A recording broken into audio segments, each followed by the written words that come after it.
Now, the Raw Materials Research and Development Council, RMRDC, has launched a 10-year roadmap for raw materials management, which was developed in partnership with the African Development Bank, AfDB, and other stakeholders.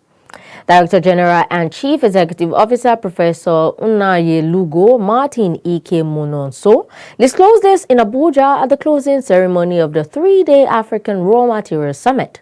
Here's more in this report.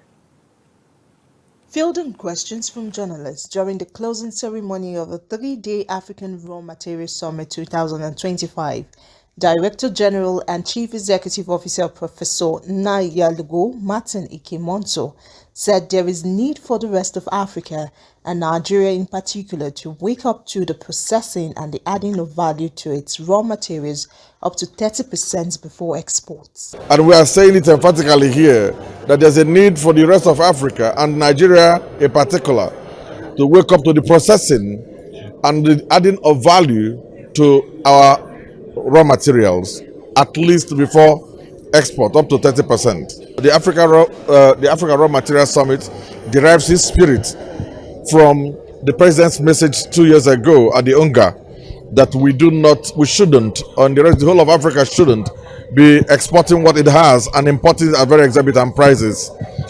But with the Nigeria First now, what it means is that we're going to consider ourselves first.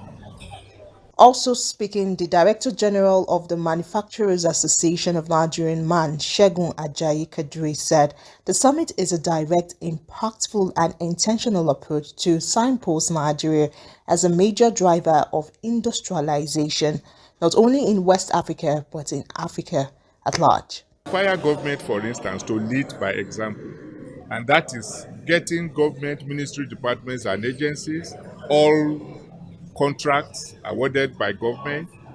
If you intentionally, and I think that is what should make Nigerian First policy work, you should intentionally promote patronage of those that are made in Nigeria.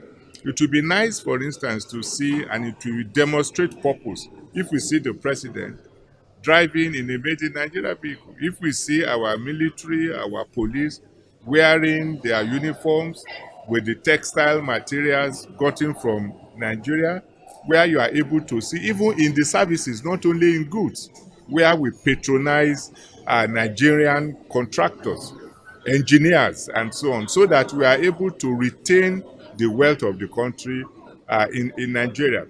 Speaking earlier in the panel session, Ghanaian Minister of Environment, Science and Technology and Environment, Dr. Ibrahim Murtala Mohammed, said Nigeria should lead the charge in getting African countries to maximize their raw materials, saying Nigeria is a sleeping giant and that any day it wakes up, the rest of the Africa will also wake up. I said here yesterday, and I will reiterate the same. Nigeria had huge potential to feed the entire continent of Africa. You have land that is very portable.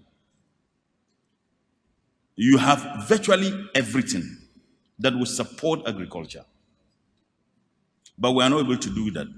The simple reason is that we haven't been able to formulate the necessary, adequate, and comprehensive policies to take advantage of the enormous natural resources that we have in abundance. The summit with the theme Paving the Path of Transformation and Unlocking African Material, RMRDC reviewed that it is building a data-driven raw materials information system, the first in Nigeria that will map raw material resources, trace value chains, and provide real-time intelligence for investors, producers, and policy makers.